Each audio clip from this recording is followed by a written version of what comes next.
Okay, welcome to this meeting of the Finance and Council Controlled Organisations Committee. There's no public forum. I have apologies from the Mayor and from Councillor Steadman. Councillor Hall will second those, or move that we accept them, and Councillor Hall's happy to second those. All in favour? Aye. Against? We'll call that carried. Okay, with the confirmation of the agenda concerning Standing Order 21.1, we'll go for option C, that be adopted. So I'll move that from the Chair. Got to second it? All those in favour? Aye. Against? It's also carried.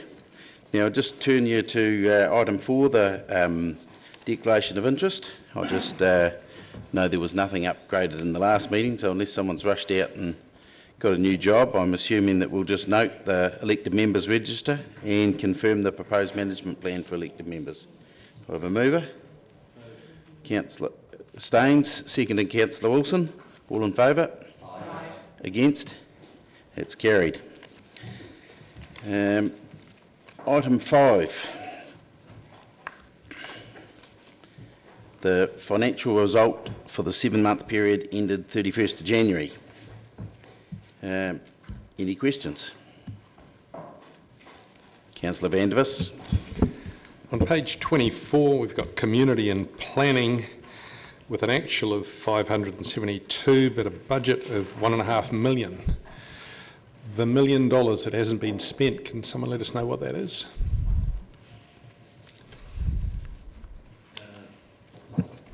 Sorry, so page 24, you're looking at what line, sorry, Councillor? Corporate planning, Corporate community and planning. Community and planning. Yeah, year-to-date actual 572, but the budget was for $1.5 million. I'm just wondering what the $1 million was for. Off the top of my head, I don't know. Can I get back to you on that? Yes, please. Can you possibly email me and let me know what it was? Do I on the same page. Would I email everybody or just yourself? Oh, anyone that's interested, yeah, probably. Okay. On the same page, we've got corporate services with an actual of 306, but an extraordinary budget of 2657, more than $2.5 million. Now, a bit further on in the paper somewhere, it says that corporate services were wanting to get a new computer system of some sort. Is a new computer system costing over $2 million? Is that a reasonable amount to be spending on a computer system? Is that something that has come before council, or has that simply been a staff decision? The cost of the computer system, I'm not sure it is the entire 2.6 million. So again, if I could double check the detail and let you all know what the computer upgrade budget is. And the second question is that a reasonable amount? Depends on the scale of the upgrade. Right, but it's not something that would normally come to council. It just seems like an awful lot of money to suddenly appear in a budget. Oh, I think it's okay. In your plan. Okay, never mind. Yep. On to the next page. Actually, just before you do, Lee, can I just, I forgot, I was a bit lax. I didn't introduce this as our new Chief Financial Officer, Dave Toombs. I know most of you know him, but there will be people out there in Teleland that don't. And he's most recently been working in Australia. He's from England originally, so obviously you're onward and upward coming to New Zealand. Social climbing, they call it. And believe it or not, he can count too. So thank you, Dave, and I hope you enjoy your time in Dunedin and your family and children do as well. Thank you. Mr. Coombs, you'll be very happy with the declining interest rates currently, and hoping that they continue given our massive level of indebtedness. If we look at page 25, we've got at the bottom line there, it's got an interest-sensitive debt not covered of $104 million. Does that mean that we're basically at a floating rate with that $104 million? Is that what interest-sensitive debt not covered means? Again, you'll have to forgive me. I don't have a lot of depth of working knowledge of some of these reports yet. Lloyd, do you? Okay, so my understanding of that is that just represents the amount of debt we have that hasn't got any sort of formal rate protection as such. So it is subject to fluctuating interest rates? I believe so, yes. Okay, so basically it's floating, and as such, subject to, you know, a real problem if we were, for instance, to get a 3% increase in interest rates, which has happened before. In fact, we've had worse. Has anyone looked at the effect that it would have on this council to have a 3% interest rate rise on $104 million? Has anyone looked at what that would cost us a year? How exposed we are, basically, is what I want to look at. I understand that the other half of the debt, pretty much another 100 million, is pretty much fixed in terms of forward interest rates, but I'm worried about this exposure and whether anyone's really looked at how difficult it would be to handle, say, for instance, a 3% interest rate rise. Yeah, I'm fairly sure I asked the same question early on when I joined here, and the response I was given was effectively yes. Now, I can't remember the details, so again, if you'll allow me just to go back and, rather than give you half the story, find out the full story and email it around. That'd be great. Thank you very much, Mr. Coombs. There was one more. Yes, just to clarify, personnel costs on page 30, one of my favourite subjects. It's actual 33 million, budget 32, so close enough to budget, but this is a 6-month report. Is it anticipated then that the full year total expected personnel costs will come to 66 odd million? So I'm just trying to catch up here with my notes. So you say page 30? Page 30 of our agenda. Top of the page, personnel costs under... Okay. No, I think this is as at the end of... This is to January. To January, okay. I think it's fair to say that the full year cost will not be 12 divided by 7 of that figure. The full year cost will be higher. We've recruited various vacancies throughout the year, and the costs of the people that have been doing that job would have been maybe consultants, and their costs would have been included in different operating line fees and levies. So the full year costs may actually be worse than 66 million then? Yeah. Okay, thank you. Councillor Lafiso, you had a question?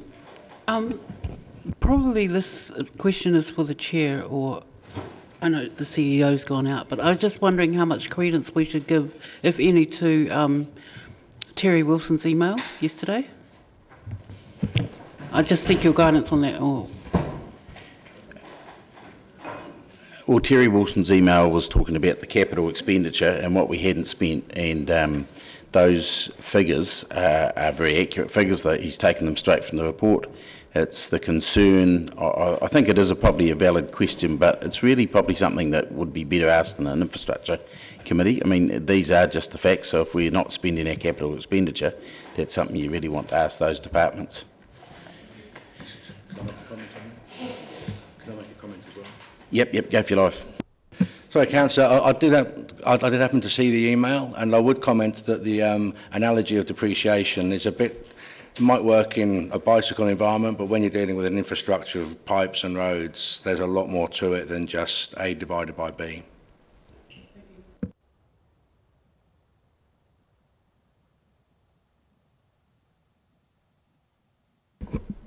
An enormous amount of repairs and maintenance is actually OPEX, not CAPEX. CAPEX is new enlargements, new projects, allowing for growth and so on. The writer of the email seems to have a particular, seems to particularly have it in for me. I'm not quite sure why.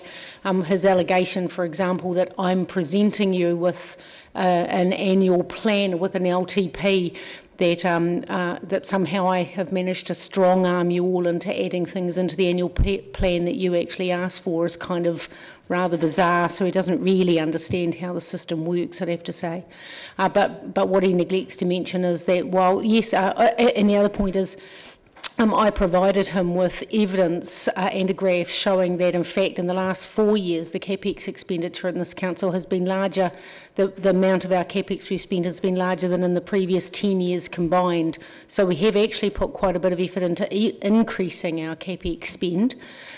We did have some issues in our CapEx spend, and we have taken a back step and said, actually, if we don't get our planning right, if we don't get our design right, then we stuff it up, and then we end up ripping it up, and then we end up on the front page of the paper. And you've all seen that happen when we have moved too fast and we haven't taken the time we needed.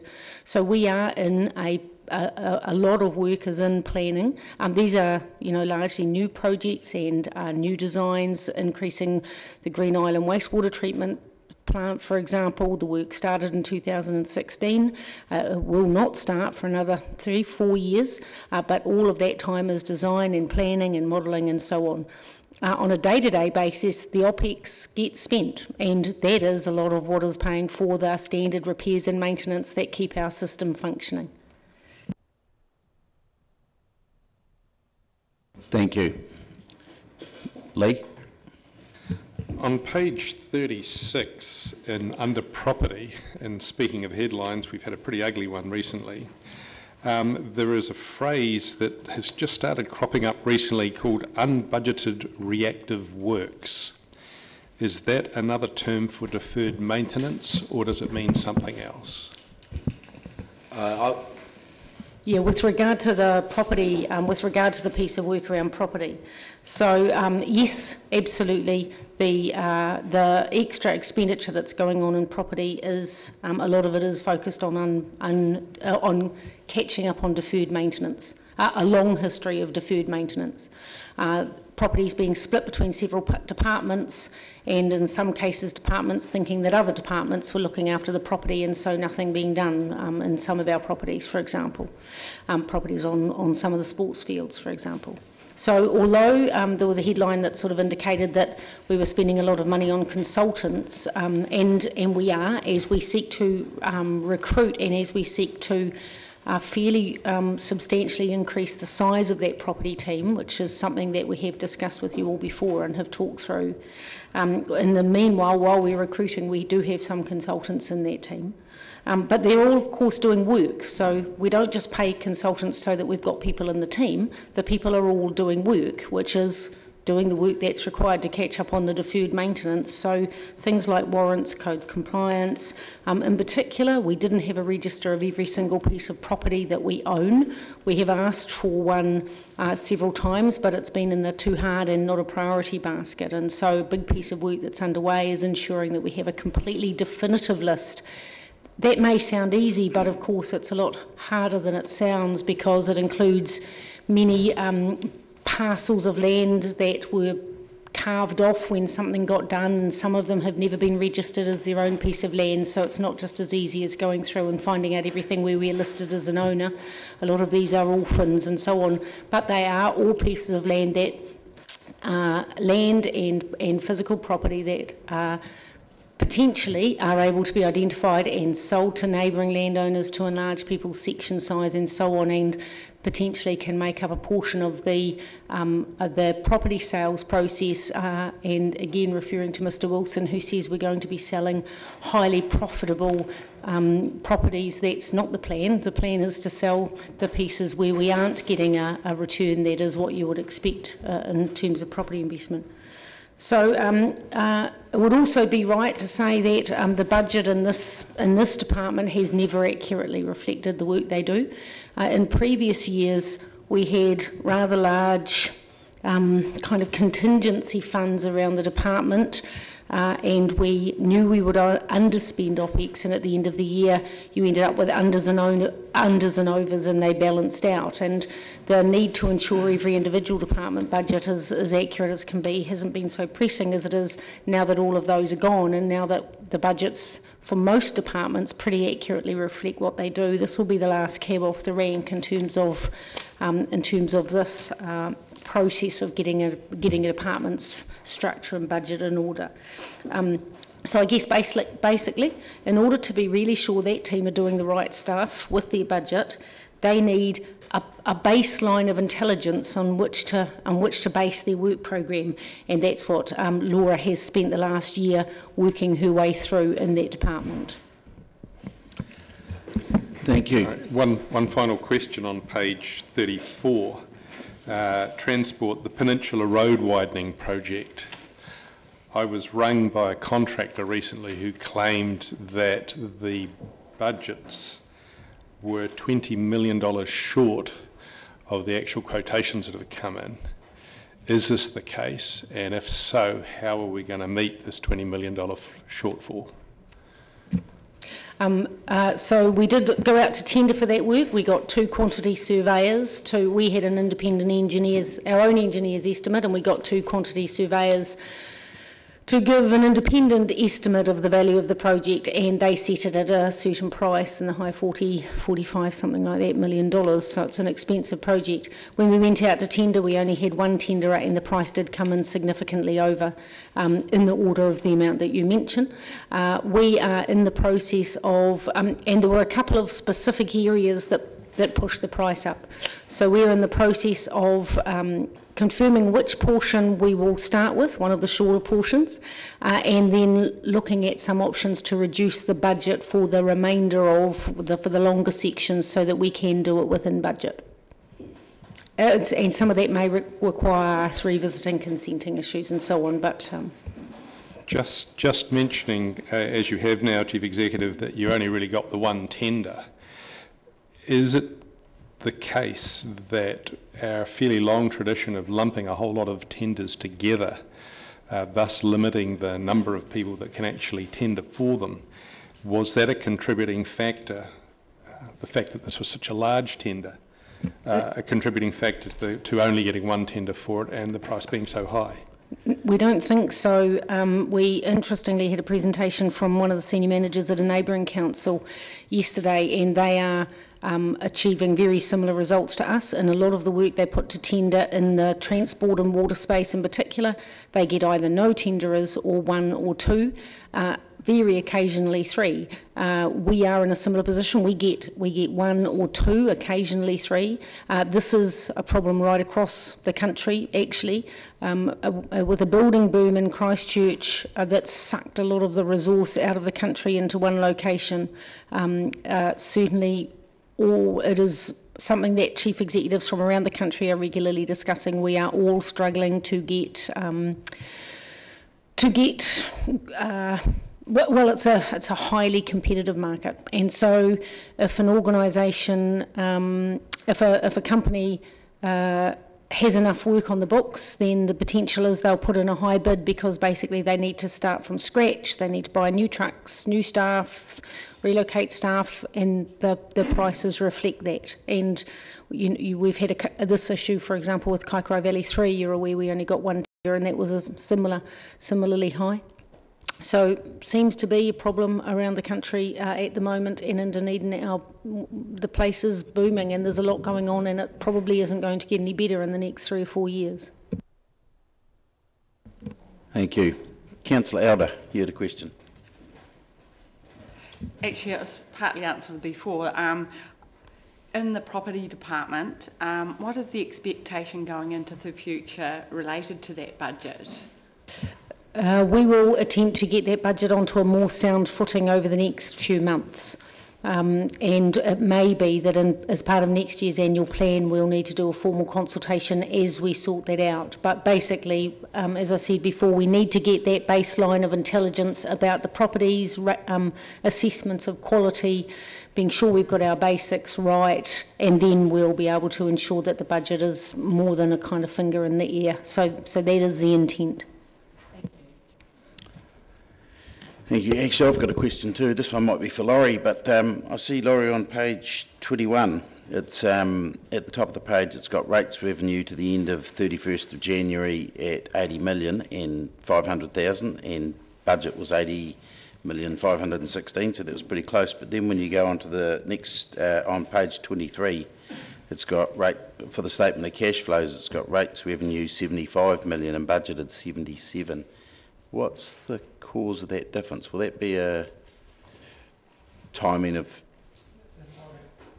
automatic payments or something? What's seeing here is the difference between the actual cash coming in and the actual accounting for the revenue, which happens when we strike the rates. So each quarter, like the rates instalment will be recorded as a revenue for that period, but in the cash flow, it's actually as the money comes in.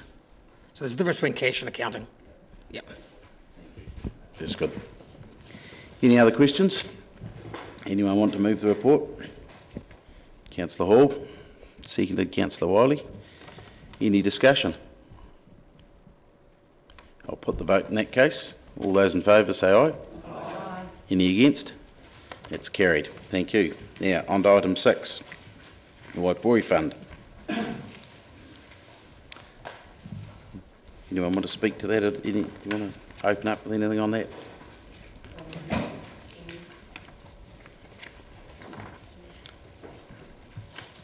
I had some questions.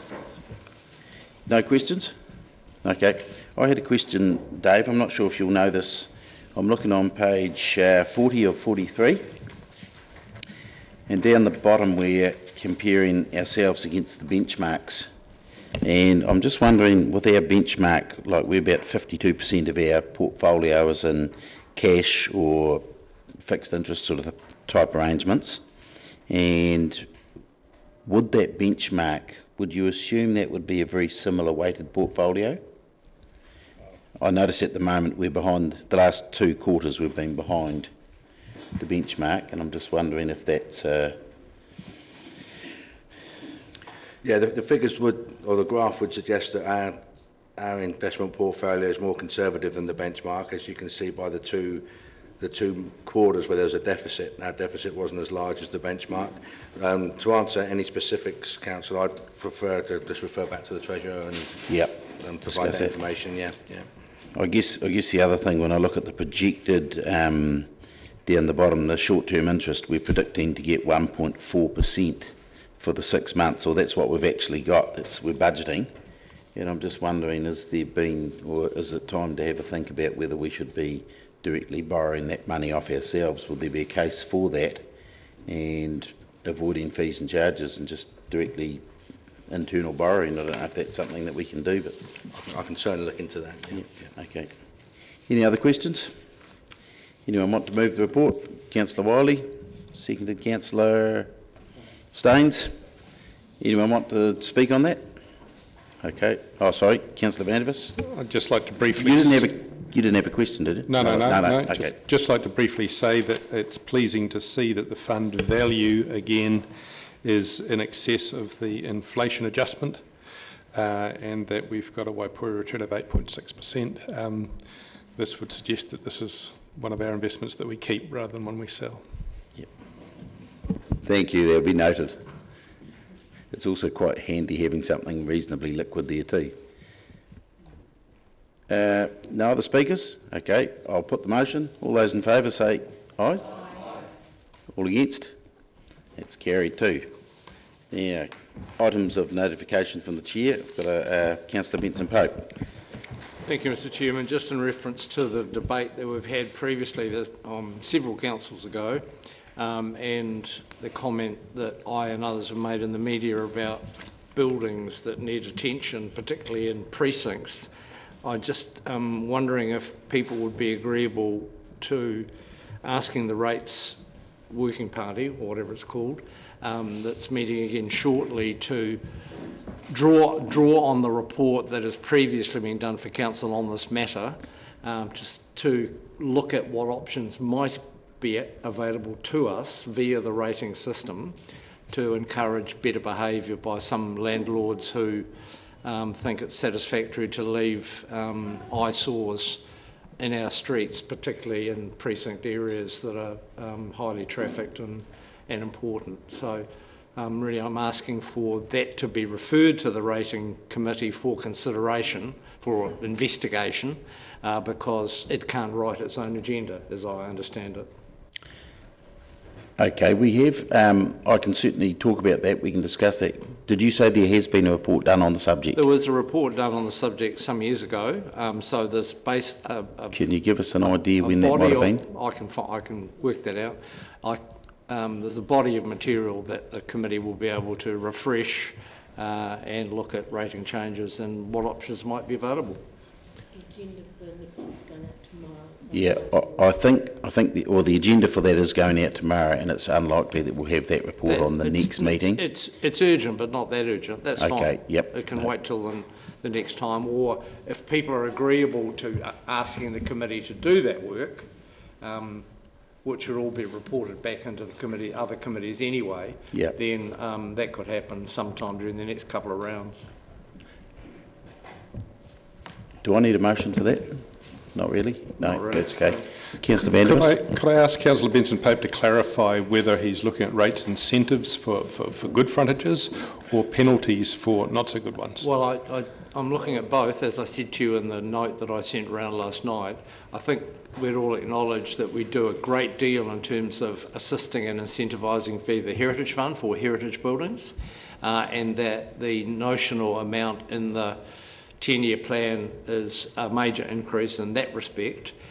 So I'd like us to continue that work and enhance it if we can, but I also think it's time that we had, in addition to those really good carrots, started to investigate some sticks to encourage those people who aren't rushing to the table to meet what most people consider their responsibilities.